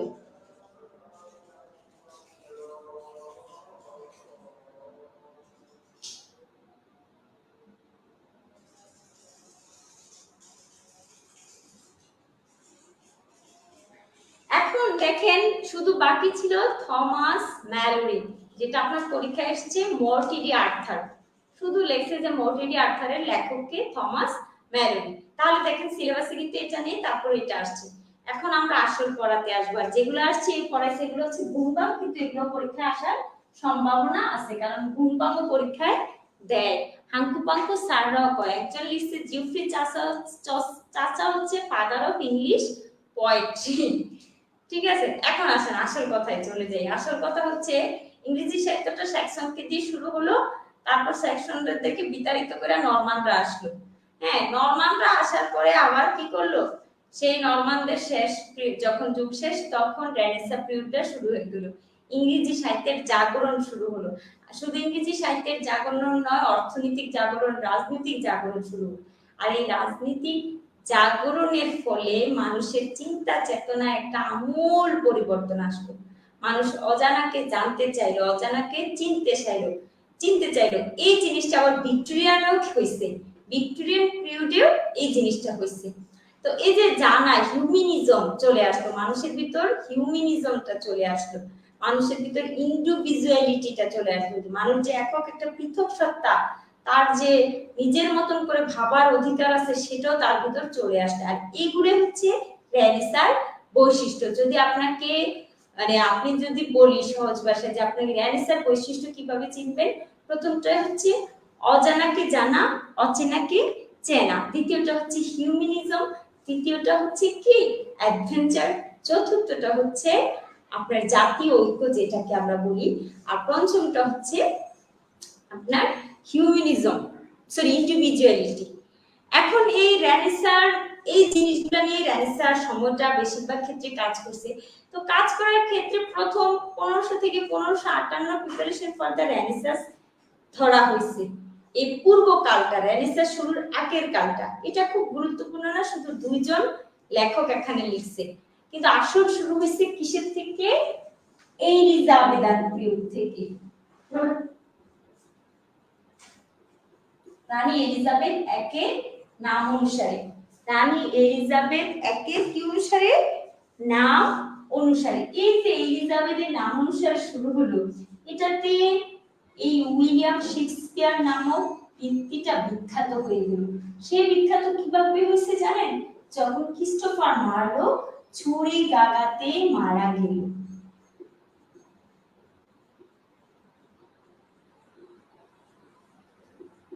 আমি প্রথম যে লাইভটা নিছিলাম সেই লাইভটাতে আমি কি বলছিলাম যে 6-7 জন একদম ভালো করে পড়বেন, কিন্তু আমি কিন্তু সবার কথা বলিনি, কিন্তু সব 6-7 জন থেকে তো আর আপনার 15টা প্রশ্ন আসবে না, তাই এটা দেখবেন, ঠিক আছে? আমি আবার বলছি, আমি যে প্রথম লাইভটা নিছিলাম সেটাতে মনে হয় বড় 7 না 8 জনের নাম বলছি, কিন্তু এই 7-8 জন পড়লে আপনার হবে না, আপনার আরো পড়তে হবে যদি আপনি ফুল মার্ক পেতে চান বা 12-13 পেতে চান। আর ওইগুলো পড়লে আপনি 6-7 পাবেন। ফ্রান্সিস বেকন লেখা তো দেখা যাচ্ছে। ব্যারিড এজ নিয়ে কথা বলবো আপনার কালকের ক্লাসে, যুগ বিভাগ যখন কালকে পড়বো, ঠিক আছে? আজকে তো আমি ব্যারিড এজ নিয়ে কথা বলবো না। এখন দেখেন এলিজাবেথ পিরিয়ডটার এই যে এদিকে 4 জন, এই 4 জন রাইটারই হচ্ছে প্রমিনেন্ট বিখ্যাত, আর এই 4 জনের পড়লে আপনি পরীক্ষায় কমন পাবেন, অনেক রাইটার পাবেন, সবার প্রয়োজন নেই, এই 4 জনকে ভালো করে পড়বেন, তারা হচ্ছে এলিজাবেথান পিরিয়ডের বিখ্যাত লেখক। আজকে আপনার বাড়ির কাজ হচ্ছে, পিরিয়ড গুলার যে লেখকগুলা তাদের নাম মনে রাখা, তাদের নাম কি করা? মনে রাখা। দেখতে পান না কেন? আমি তো দেখতে পাইতেছি। এই যে Ben Jonson, Francis Bacon,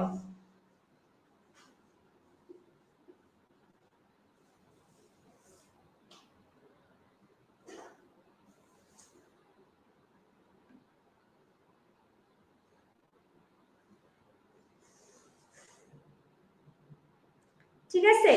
Ben Jonson, তারপর আমি বোর্ড খেয়াল করে লিখবো। এখন বেন জনসন এই 4 জনের নাম মনে রাখলেই চলবে। এলিজাবেথান পিরিয়ডটা হঠাৎ করে সুইচ করলো কিসে? জ্যাকোবিয়ানে। আপনাদের আজকের বাড়িটা শুধু কে কোন যুগের রাইটার সেটা মুখস্থ করা, আর কিছু না। আমার কথা মতো শুনেন, দেখবেন ইংরেজি সাহিত্য খুব সহজ লাগবে। আমি কালকে এটার উপর কি করব? আপনাদের পরীক্ষা নিব। এখন খেয়াল করে দেখেন, এলিজাবেথান পিরিয়ডের লেখকের কথা কিন্তু বলছি, এখন জ্যাকোবিয়ান পিরিয়ডের লেখকের কথা বলবো। এই জ্যাকোবিয়ান পিরিয়ডের একটা অন্যতম ঘটনা হচ্ছে মেটাফিজিক্যাল পয়েন্টরা। এই কালকের ক্লাসে মেটাফিজিক্যাল কি জিনিস এটা বুঝাবো, জাস্ট মনে রাখেন। মেটাফিজিক্যাল পয়েন্ট বা মেটাফিজিক্যাল পয়েন্ট জেকুবান ফ্রয়েডের ফসল, মানে জেকুবান পিরিয়ডের ফসল হচ্ছে মেটাফিজিক্যাল পয়েন্ট। এর ভিতরে শুধু 3 জনকে পড়বেন, একজনকে ভালো করে পড়বেন, সেটা হচ্ছে জন ডান, তাকে ভালো করে পড়তে হবে, এন্ড্রু মার্বেল, আর হচ্ছে জর্জ হার্বার্ট।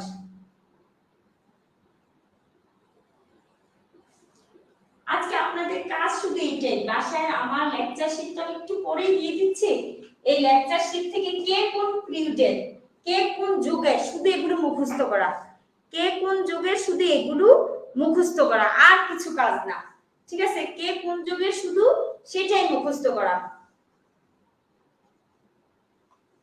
এখন দেখেন জেকুবান পিরিয়ডের ঘটনা হচ্ছে, জেকুবান পিরিয়ডের সৃষ্টি হচ্ছে মেটাফিজিক্যাল পয়েন্ট, এর ভিতরে ওনার অনেক পছন্দ করে পেয়েছি, ওনার থেকে কোটেশন দিবেন, নয়তো ওনার কবিতার নাম দেন, আর বাকি দুইজনের তো দিছে এন্ড্রু মার্বেল আর হচ্ছে জর্জ হার্বার্ট। তারপরে চলে আসছে আপনার কিন্তু ক্যারোলাইন পিউড।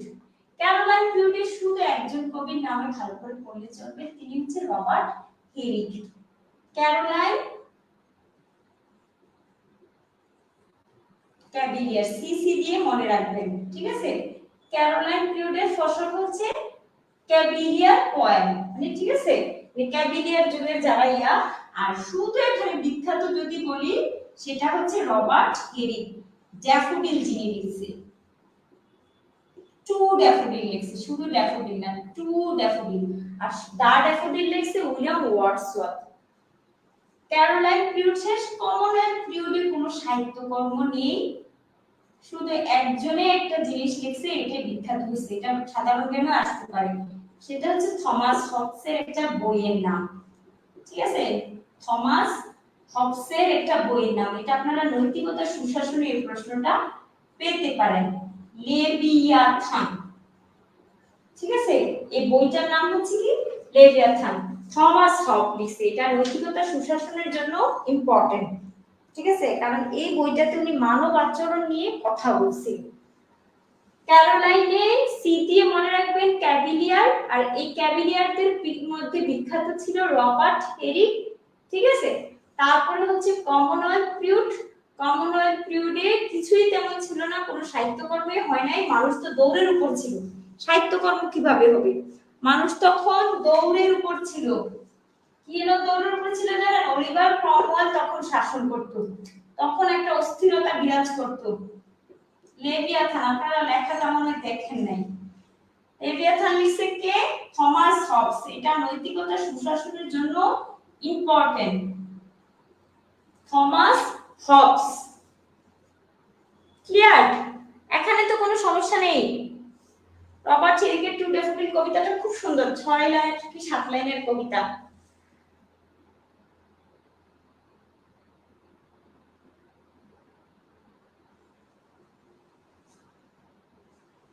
এখন দেখেন থমাস হবস শেষ, আমরা এখন চলে যাব থমাস হবস থেকে নিউ ক্লাসিক্যাল এজের রেস্টোরেশনে। আগে নিউ ক্লাসিক্যাল নিয়ে একটু কথা বলি। নিউ ক্লাসিক্যাল এজটা ছিল বাটপাইরা এজ। বাটপার বুঝছেন? বাটপার মানে হচ্ছে এখানে বেশিরভাগ মানুষ স্নোবারি করতো, শোয়িং ছিল, শো অফ করতো। মেয়েরা শুধু সারাদিন গসিপিং করতো, ছেলেদের মানে ছেলেদেরকে ঝুলাইতো, আর কি করতো? প্রণয় করতো, 3-4টা প্রেম করতো। এই সমাজের একটা অবক্ষয়, এই অবক্ষয়গুলো শুধু ছিল না, আরো কিছু অবক্ষয় ছিল। ইংল্যান্ড এবং স্কটল্যান্ডের ভিতরে ধর্ম নিয়ে দ্বন্দ্ব ছিল, এক পক্ষ ছিল অ্যাংলিকান চার্চের পক্ষে, আর পক্ষ ছিল প্রোটেস্ট্যান্ট চার্চের পক্ষে, যার কারণে ধর্মগত বিদ্বেষ কিছু ছিল, সমাজের অবক্ষয়গত বিদ্বেষ ছিল, মানে পরিস্থিতি ছিল। তো এই জন্য ওই যুগে মানুষকে ব্যঙ্গ করে লেখার জন্য স্যাটায়ার তৈরি হয়েছিল। নিউ ক্লাসিক্যাল এজে, নিউ ক্লাসিক্যাল এজে স্যাটায়ার তৈরি হয়েছিল, মক হিরোইক তৈরি হয়েছিল মানুষকে পচানোর জন্য, যে মানুষ যে এরকম করছে এটা তো সরাসরি লেখকরা লিখতে পারে না, লেখকরা কিসের আচরণ আশ্রয় নেয়? কলমের আশ্রয় নেয়। আমি আবারও বলছি, নিউ ক্লাসিক্যাল এজটা ছিল একটা এক্সপেরিমেন্টাল এজ। এই এজটাতে মানুষগুলোর চরিত্র খুব বেশি একটা সুবিধার ছিল না, ধর্মেরও খুব শক্ত অবস্থান ছিল না, যার কারণে লেখকরা চরিত্র তাদের তুলে ধরার জন্য একটা নাট্য ধারা দেখাইছিল, যে মানুষের যে অবক্ষয়, এই অবক্ষয়গুলো তুলে ধরার জন্য রেস্টোরেশন পিরিয়ডে কমিটি অফ ম্যানার নামক এক ধরনের নিম্নমানের, হাই ক্লাস না, নিম্নমানের এক ধরনের নাটকের সৃষ্টি হয়েছিল। মানে এই নাটকের কাহিনী খুব বেশি সুন্দর হবে না, দেখবেন নায়কের 2 জনের সাথে প্রেম, নায়িকার 3 জনের সাথে প্রেম, নায়কের ওয়াইফের আরেকজনের ওয়াইফের মানে আরেকজনের হাজবেন্ডের বেবি প্রেগন্যান্ট করে আছে, ঠিক আছে। এখন তো বুঝছেন সহজভাবে, এই যে কমিটি অফ ম্যানারটা এই লো টাইপের একটা কমিটি আপনি বলতে পারেন, হাই কমিটি না। এই কমিটিটা মূলত সমাজটা তখন এরকম অবক্ষয় ছিল দেখে সমাজটাকে তুলে ধরার জন্যই এই কমিটি অফ ম্যানার নামক একটা নাট্যধারার প্রচলন সৃষ্টি হয়েছিল। এই কমিটি অফ ম্যানারটা যে লিখে খুব বেশি বিখ্যাত হয়েছে, অনেকজনই লিখছে, এর ভিতরে বিখ্যাত হয়েছে উইলিয়াম কনগ্রিভ, যার নামটা আপনারা মনে রাখবেন, ঠিক আছে। একটা গেলে এখানে আরেকটা বিখ্যাত ঘটনা হচ্ছে এই পিরিয়ডে যদিও আমরা জন মিল্টনকে পিউরিটান পিরিয়ডের কবি বলি, এই জন মিল্টন কি করলো? প্যারাডাইস লস্ট লিখলো। প্রথম মনে রাখবেন উইলিয়াম কনগ্রিভের কথা, দ্বিতীয় মনে রাখবেন জন মিল্টনের কথা, তৃতীয় আরেকজনের কথা মনে রাখবেন, তিনি হচ্ছে ড্রাইডেন, ধার ধার। ড্রাইডেন মানে শুকনা, আর শুকনা মানে ধারদার লেখা। উইথ কনসিট, তার লেখায় ছিল কি? ধার ধার। এর ভিতরে উনি একটা বিখ্যাত লিখছিল ম্যাক ফ্ল্যাকনো, এটা আপনাদের পরীক্ষায় আসতে পারে, আমি এগুলো পরে পড়াবো। জাস্ট আজকে আপনাদের একটু বেসিক ধারণা দিচ্ছি, এজন্য বারবার বলছি আজকে আপনাদের প্রথম কাজ হচ্ছে রাইটারগুলোকে মুখস্থ করা। আজকে আপনাদের কাজ হচ্ছে রাইটারগুলোকে মুখস্থ করা। এখানে দেখেন উইলিয়াম কনগ্রিভের পরে জন মিল্টনের কথা বললাম, জন মিল্টনের পরে জন ড্রাইডেনের কথা বললাম। এগুলো হচ্ছে রেস্টোরেশনে। এগুলো কোথায়? রেস্টোরেশনে। আজকে প্রথম ক্লাস, আজকে একদম সবকিছু ক্লাসে মুখস্থ হবে না, সময় লাগবে। এইগুলারে আবার একদম আস্তে আস্তে লেকচার 20 পর্যন্ত করাবো, অস্থির হবেন না। প্রতিটা যে লেকচার আছে আজকে বারবার বলতেছি, কে কোন যুগের শুধু সেটা মুখস্থ করেন। আজকের বড় কাজ হচ্ছে আপনার এটা। তাহলে রেস্টোরেশনে হচ্ছে জন মিল্টন, কনগ্রিভ আর ড্রাইডেন বিখ্যাত ছিল, আর বাকি যারা তারা তেমন বিখ্যাত না। ঠিক আছে, তারপর চলে আসি আমরা পোপ। এটা তো পোপের নামই, অগাস্টিন পিরিয়ড, যেটা age of Pope, Augustine period, যেটা পোপের পিরিয়ড। ঠিক আছে, একদম ধারা মুখস্থ করে ফেলবেন। পোপ সুইফট রিচার্ডসন মুখস্থ করবেন এই যুগে। ঠিক আছে, সুইফট মানে হচ্ছে জনাথন সুইফট, আর রিচার্ডসন মানে হচ্ছে স্যামুয়েল রিচার্ডসন। ঠিক আছে, স্যামুয়েল রিচার্ডসন। তাহলে অগাস্টিন পিরিয়ডে বিখ্যাত হচ্ছে এই তিনজন, পোপ, সুইফট আর হচ্ছে রিচার্ডসন। তারপরে আমরা চলে যাচ্ছি এজ অফ সেন্সিবিলিটি, যেটা আরেকটা নাম ছিল জনসন।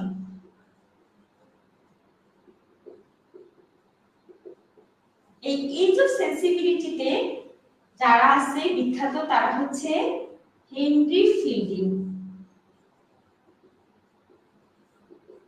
থমাস গ্রে,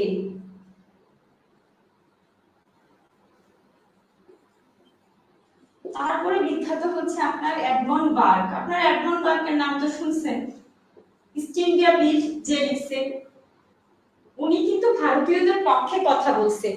ঠিক আছে, সমস্যা হচ্ছে নিচে দেখা যায়, উনি কিন্তু ভারতীয়দের পক্ষে কথা বলছে। Edmund Burke, age of sensibility. আমি একটু কাইন্ডলি আবার লিখছি, এডমন্ড বার্গ।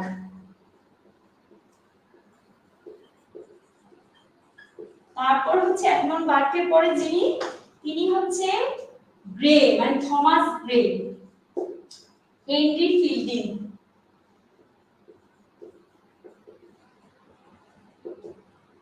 Henry fielding.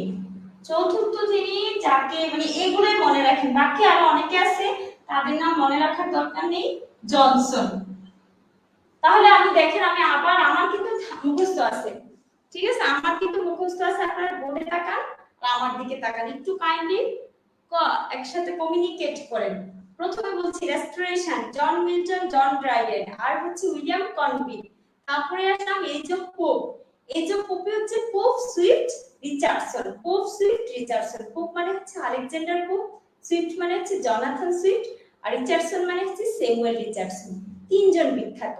তারপর হচ্ছে এজ অফ সেন্সিবিলিটি, আর এজ অফ সেন্সিবিলিটিতে হচ্ছে Thomas Gray, Henry Fielding, Samuel Johnson, আর একজন হচ্ছে এডমন্ড বার্গ। এডমন্ড বার্গ একজন পার্লামেন্টারি মেম্বার ছিলেন, তিনি ইস্ট ইন্ডিয়া বিলে কিসে ব্রিটিশদের সমালোচনা করেছিলেন। ঠিক আছে, ইস্ট ইন্ডিয়া বিল নামক একটা স্পিচ বক্তৃতা দিয়েছিলেন পার্লামেন্টে, সেখানে তিনি ব্রিটিশদেরকে সমালোচনা করেছেন, বলছে যে ব্রিটিশরা ভারতীয়দের উপর কি করতেছে, অত্যাচার করছে, বিভিন্নভাবে শোষণ করছে। এখন দেখেন সহজ হয়ে চলে আসছে, এখন হচ্ছে কি পিরিয়ড, রোমান্টিক পিরিয়ড। রোমান্টিক পিরিয়ডে আমরা 6 জন কবির নাম আপনাকে মুখস্থ করতে হবে। ঠিক আছে, 6 জন কবি পাওয়া গেছে রোমান্টিক পিরিয়ডে। দুইজন প্রাবন্ধিক পাওয়া গেছে, একজন কি পাওয়া গেছে, এন্টি রোমান্টিক নোবেলিস্ট পাওয়া গেছে। তাহলে দেখুন রোমান্টিক পিরিয়ড,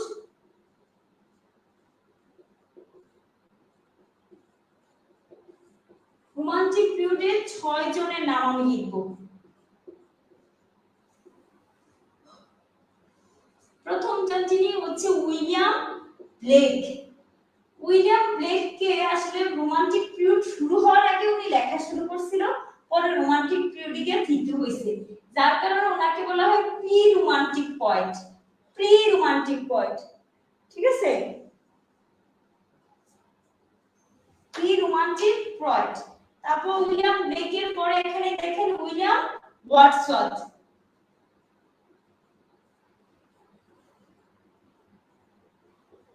জন কিটস, তারপর হচ্ছে জন কিটসের পরে Samuel Taylor Coleridge, Taylor Coleridge. আজকের ক্লাসটা একটু কঠিন লাগবে কারণ অনেকগুলো মানুষের নাম লেখাইতেছি, কিন্তু আজকের দাম পার হলে আপনার অনেক কিছু সহজ লাগবে। William Blake, William Wordsworth, John Keats, Samuel Taylor Coleridge, আরেকজন হচ্ছে বাইরন, আরেকজন হচ্ছে পার্সি বিসি শেলি। শুধু আমি সংক্ষেপে শেলি লিখছি, ঠিক আছে। পেলাম কয়জন, 1 2 3 4 5 6 জন। দুইজন প্রাবন্ধিক ছিল, ঠিক আছে, একজনের নাম হচ্ছে হ্যাজলিট, আরেকজনের নাম হচ্ছে চার্লস ল্যাম্ব। আরেকজন মহিলা বিখ্যাত এন্টি রোমান্টিক নোবেলিস্ট ছিল, তার তিনি হচ্ছে জেন অস্টিন। পরীক্ষা আসার মতো গুরুত্বপূর্ণ, জেন অস্টিন পরীক্ষা আসার মতো গুরুত্বপূর্ণ। রোমান্টিক পিরিয়ডের কবিরা প্রকৃতিকে নিয়ে নাচানাচি করেছে, মানে প্রকৃতি নিয়ে খেলেছে, প্রকৃতির সাথে মিশে গেছে। এর ভিতরে সবচেয়ে বেশি মিশেছে উইলিয়াম ওয়ার্ডসওয়ার্থ, তারপর হচ্ছে জন কিটস। আর শেলি ছিল বিদ্রোহী টাইপের, রেভলিউশনারি পয়েট, রেবেল পয়েট। আর বায়রন ছিল ইংল্যান্ডের জাতীয় কবি। বায়রন রেবেল টাইপ কিছু লিখছে, কিন্তু আবার কিছু সেনফাস কবিতা লিখছে।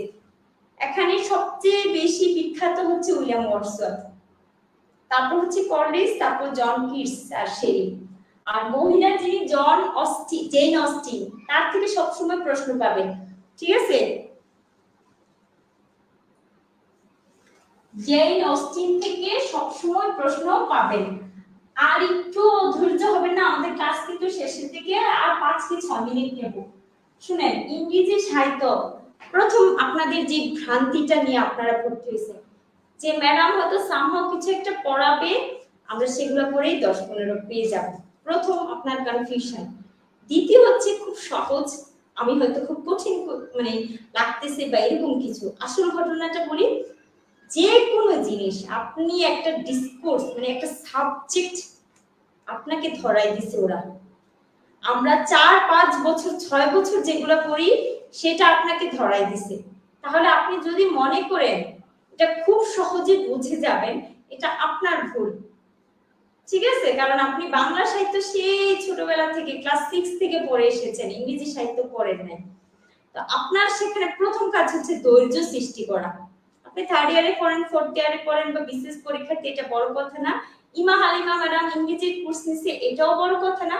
বড় কথা হচ্ছে আপনারা পুরো একটা সাহিত্য, একটা যোগ, পুরো একটা সাবজেক্ট, একটা বিষয়, ধরেন ফিজিক্স যেমন একটা বিষয়, ইংরেজি সাহিত্য একটা বিষয়, একটা ডিসিপ্লিন, এই ডিসিপ্লিনটা ধরাই দিছে 15 নাম্বার মানে হিসাব ধরে।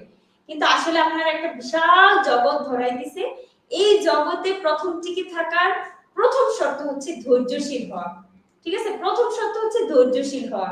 আর আজকের আপনার প্রথম কাজ হচ্ছে ক্লাস লেকচারের শেষে যখন পিডিএফটা দেব, এই পিডিএফটাতে খাতায় লিখে শুধু শিখবেন যে কে কোন যুগের।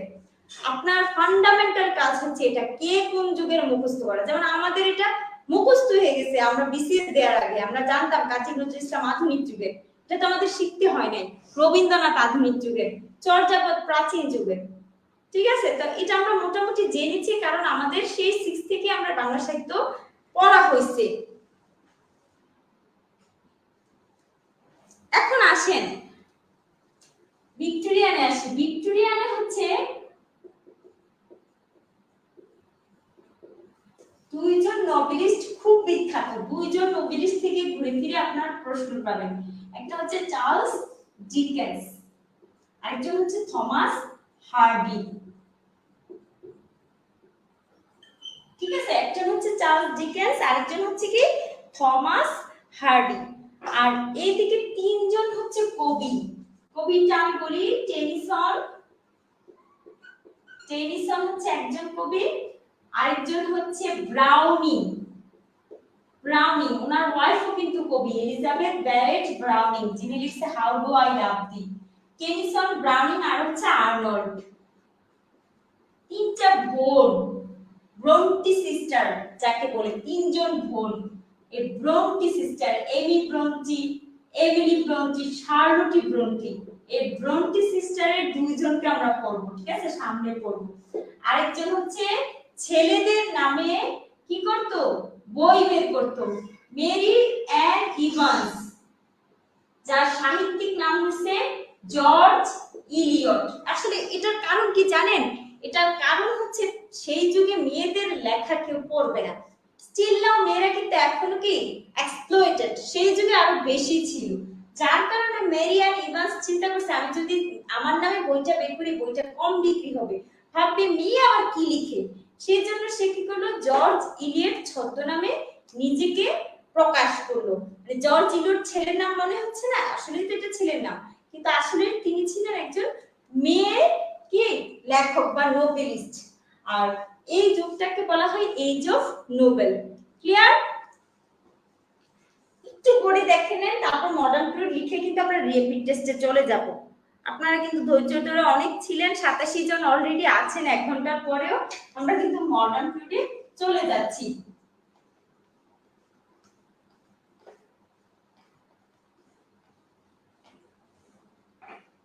মডার্ন পিরিয়ডে আমি বলছিলাম ওই দিন ক্লাসে যে ঝুমঝুম যে যুদ্ধ লাগলো, এই যুদ্ধর দ্বিতীয় বিশ্বযুদ্ধের আগে 1901 থেকে 1939 পর্যন্ত হচ্ছে মডার্ন পিরিয়ড। পোস্ট মডার্ন পিরিয়ডে তেমন কেউ বিখ্যাত নাই, যারা আছে কয়েকজন, এগুলো আমি পরে পড়াবো, এগুলো এখন আর আলোচনা করব না, শুধু মডার্ন পিরিয়ডের কতগুলো নাম লিখে দিই, আপনাদের কাজ এগুলো মুখস্থ করা। ইলিয়ট মানে হচ্ছে টিএস ইলিয়ট, টিএস লরেন্স, ঠিক আছে, ইলিয়ট, লরেন্স। তারপরে হচ্ছে এখানে আপনার WP Yeats, WP Yeats, Henrik Ibsen, Ibsen, JB Shaw, George Bernard Shaw, ঠিক আছে, জেবি শ, আর্নেস্ট হেমিংওয়ে,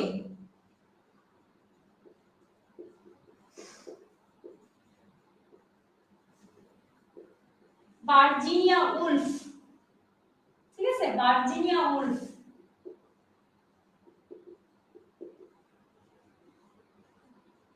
এই তারাই বিখ্যাত, আরেকজন কয়েকজন আছে আমেরিকান রাইটার, ঠিক আছে, William Faulkner, Toni Morrison, Arthur Miller, আর আমেরিকান কয়েকজন কবি আছে রবার্ট ফ্রস্ট, তারপর হচ্ছে এমিলি ডিকিনসন, আর হচ্ছে আরেকজন হচ্ছে হুইটম্যান, ওয়াল্ট হুইটম্যান।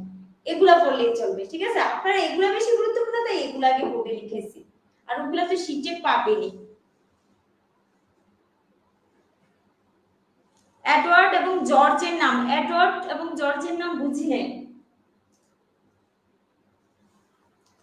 আচ্ছা ম্যাম তো দেখি পুরো বই পড়াইতেছে, পুরো বই পড়াইতেছি না, শুধু সাহিত্যিকের নাম পড়াচ্ছি, এরপরে কিন্তু এখন রেপিড টেস্টে চলে যাচ্ছে।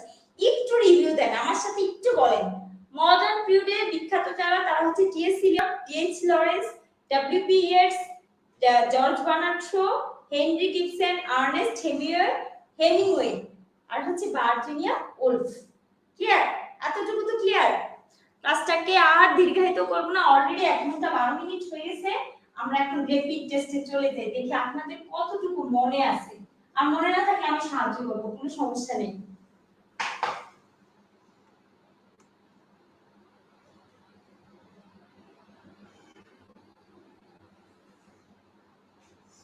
বুক হচ্ছে শরীফ স্যারের বইটা, ঠিক আছে,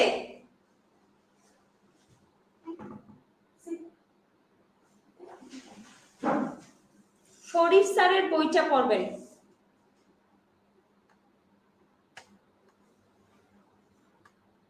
রিমুভ করো। ক্যান্সেল।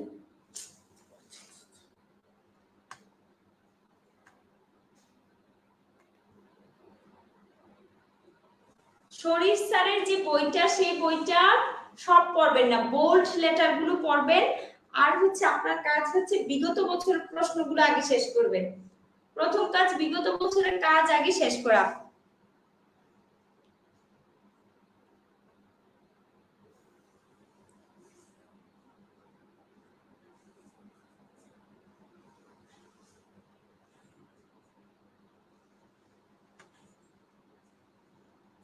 এখন দেখেন তো প্রশ্ন দেখতে পাচ্ছেন কিনা। প্রথমটা দেখেন, which one of the following is first long poem in English? Victorian পিরিয়ডের যদি আরেকবার বলতেন। আচ্ছা আপনার জন্য বলছি, ভিক্টোরিয়ান পিরিয়ডে দুইজন বিখ্যাত নভেলিস্ট ছিল, একটা হচ্ছে চার্লস ডিকেন্স আর একটা হচ্ছে হার্ডি। তিনজন বিখ্যাত কবি ছিল, টেনিসন, ব্রাউনিং, আরেকজন ছিল আর্নল্ড। আর একটা মেয়ে ছিল, ভয়ে ছেলেদের নাম ব্যবহার করতো, ছেলের যে নামটা ব্যবহার করতো সেই নামটা ছিল জর্জ ইলিয়ট, কিন্তু ওর আসল নাম ছিল মেরি অ্যান ইভান্স। আর তিনজন বোন ছিল, এনি ব্রন্টি, শার্লিটি ব্রন্টি, আরেকটা হচ্ছে কি ব্রন্টি, এমিলি ব্রন্টি। তিনজন বোন, ব্রন্টি সিস্টার। তারাই মূলত ভিক্টোরিয়ান পিরিয়ডকে কি করছে, রুল করছে। আচ্ছা আপনার 1 2 3 লিখতে হবে তো, না হলে তো আমি বুঝবো না। 1 সি। আচ্ছা প্রথম প্রশ্নটা হচ্ছে ইংরেজি সাহিত্যের প্রথম দীর্ঘ কবিতা কি? অ্যান্সার হচ্ছে বিয়লফ। ম্যাম বলছে আপনাদের লেকচার পড়লে পুরোপুরি কভার হবে না, তবে ম্যাক্সিমাম কভার হয়ে যাবে। ঠিক আছে, 80% কভার হবে, এতটুকু গ্যারান্টি আমি দিতে পারি।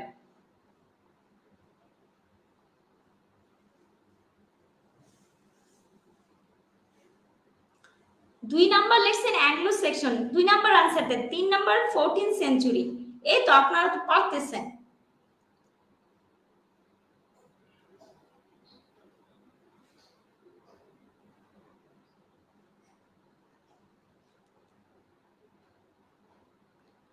আচ্ছা 2 নাম্বারটা যারা পারতেছেন না তাদের জন্য আমি সহজ করে দিচ্ছি। Which was the oldest period in literature? ইংরেজি সাহিত্যের সবচেয়ে আদি যুগ কোনটা? ইংরেজি সাহিত্যের সবচেয়ে আদি যুগ হচ্ছে অ্যাংলো সেকশন। ঠিক আছে, সেকশন। তারপর হচ্ছে অ্যাংলো নরমান, তারপর রেনেসাঁ। 3 নাম্বার বলছে জিওফ্রি চসার কোন সময়ের প্রতিনিধিত্ব কবি ছিলেন? জিওফ্রি চসার 14 শতকের প্রতিনিধি কবি ছিলেন, 14 শতকের। হাসান কবি, নিরুফালা কি, তানজিম সামি আনসার দিছেন? সাথী আক্তার,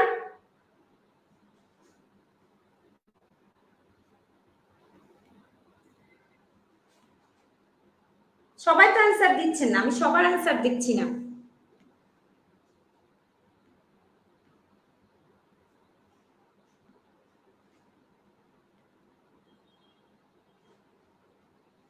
প্রলয় পাল লেখছেন 1 সি 2 বি, ঠিক আছে 3 সি 14th সেঞ্চুরি। ছাড়পত্র সিবিএ, সিবিএ, ঠিক আছে অ্যান্সার। আচ্ছা আমি নেক্সট স্লাইডটাতে যাই।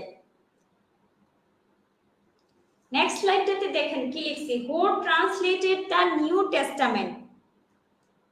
হু translate the New testament?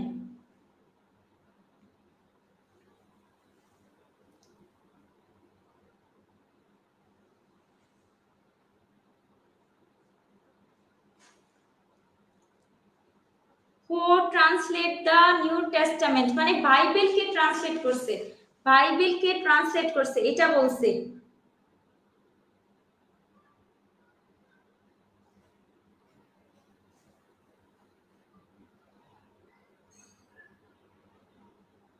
বাইবেলকে translate করছে এটা বলছে। 4 নাম্বার হচ্ছে উইক্লিফ, 2 বি না, এটা কিন্তু 4 বি হবে, 4 বি হবে। 5 হচ্ছে Chaucer, father of modern English poetry Chaucer. 6 number answer দেন তো, 4 5 তো একটু সহজ, 6 আনসার দেন তো দেখি কে পারেন।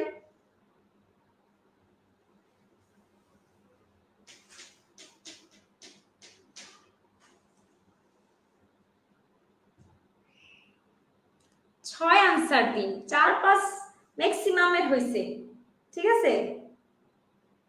এই যে আমি একটা লাভ ব্রেক দিলাম, ম্যাক্সিমামের হয়েছে।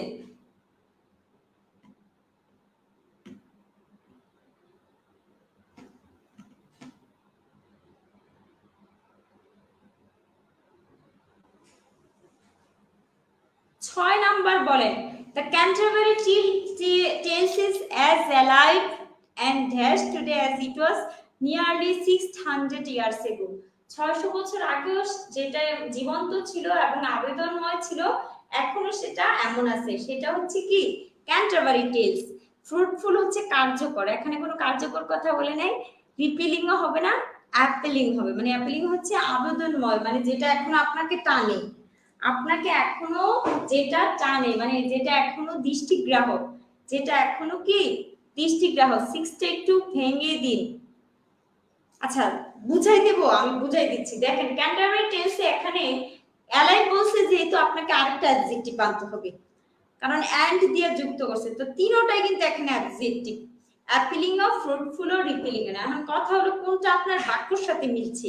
বাক্যর সাথে শুধু অ্যাপিলিং এ মিলছে, মানে আপিল তৈরি করে। আপিল মানে কি আবেদন তৈরি করে। আবেদন মানে এখানে হচ্ছে আপনাকে টানে, আপনার এই এখনো ক্যান্টারবারি টেলস পাঠককে টানে, পাঠক প্রিয়তা এখনো আছে, বুঝছেন। আর 7 নম্বরে লেখেন মেনশন রোমান্টিক পয়েন্ট। একটা লাইন এখানে বাদ পড়ছে, আপনি এটা হবে প্রশ্নটা এরকম, মেনশন 6 রোমান্টিক পয়েন্টস। 6 জন রোমান্টিক পয়েন্টের নাম লিখেন, ঠিক আছে। 6 জন রোমান্টিক পয়েন্টের নাম লিখেন, 6 জন রোমান্টিক পয়েন্টের নাম লিখেন। হ্যাঁ রিপিল মানে তো ক্যান্সেল, এটা তো হবেই না।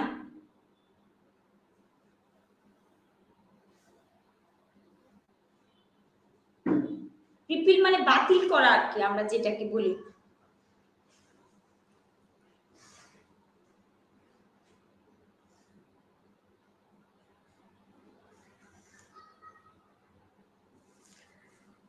আনসার দিন, 7 নাম্বার আনসার দিন। 7 কিন্তু কেউ আনসার দিচ্ছেন না, ফাঁকিবাজি করছেন। 7 নম্বরে বলছি যে mention 7 romantic point, mention 7 romantic point. দেখেন আপনাদের কিন্তু ক্লাস আওয়ার হচ্ছে 1 ঘন্টা, কিন্তু আপনারা তো 1.5 ঘন্টা ক্লাস পাচ্ছেন। এটা কিন্তু আপনাদের বোঝা উচিত, এটা আপনাদের অনেক সুবিধা হচ্ছে। আপনারা যদি বোরিং হন, অধৈর্য হন, তাহলে এটা আপনাদের বোকামি ছাড়া আর কিছুই না। একজন বড় প্রাল ব্লেক বানানটা একটু ঠিক করে নেবেন, ঠিক আছে। ব্লেক, ওয়াটসঅ্যাপ, পিবি শেলি, জন কিটস, কলিস, পিবি শেলি। যে পারেন না অন্য একটু দেখে লিখে ফেলেন। এই আমি কিন্তু বলছি রোমান্টিক পয়েন্ট, এখানে ইয়ারে আনছে কে?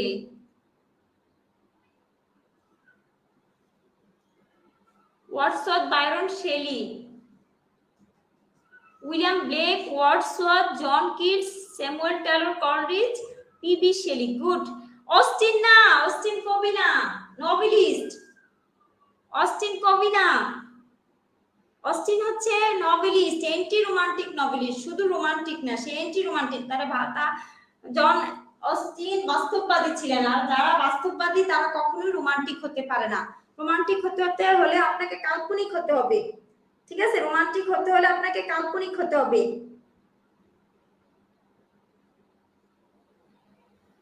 আল ফরাবি, প্রভাত লিখছেন, Wordsworth, Blake, Keats, Coleridge, Byron Shelley. Good.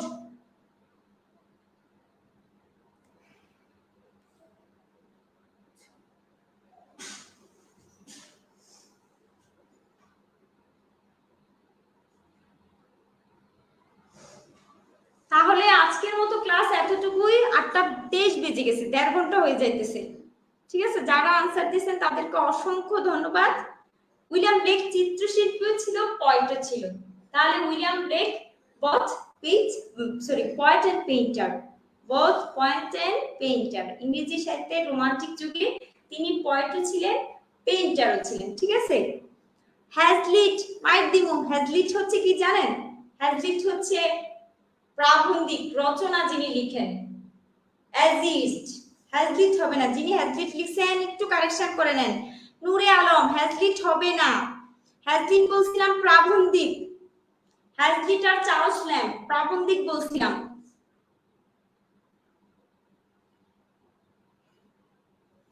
অনেক কিছু মাথার উপর দিয়ে গেছে, প্রথম ক্লাস তো আপনার মাথার উপর দিয়ে যাবে, কারণ আপনি এগুলো জীবনে শোনেন নাই।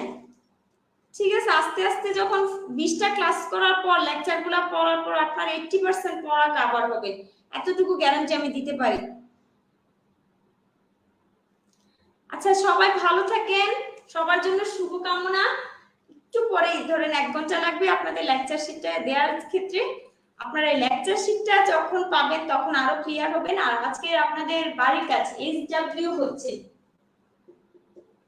হোমওয়ার্ক হচ্ছে বিভিন্ন যুগের সাহিত্যিক চিনা, বিভিন্ন যুগের সাহিত্যিকের নাম মুখস্থ করা।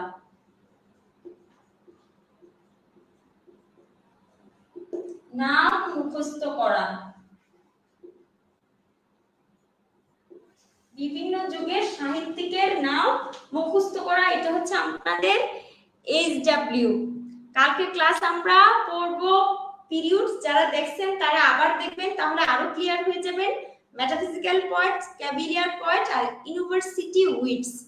ঠিক আছে, তাহলে আপনারা ভালো থাকেন। শুভরাত্রি এখনো বলবো না, কারণ মাত্র 8টা বাজে। শুভ সন্ধ্যা, আল্লাহ হাফেজ।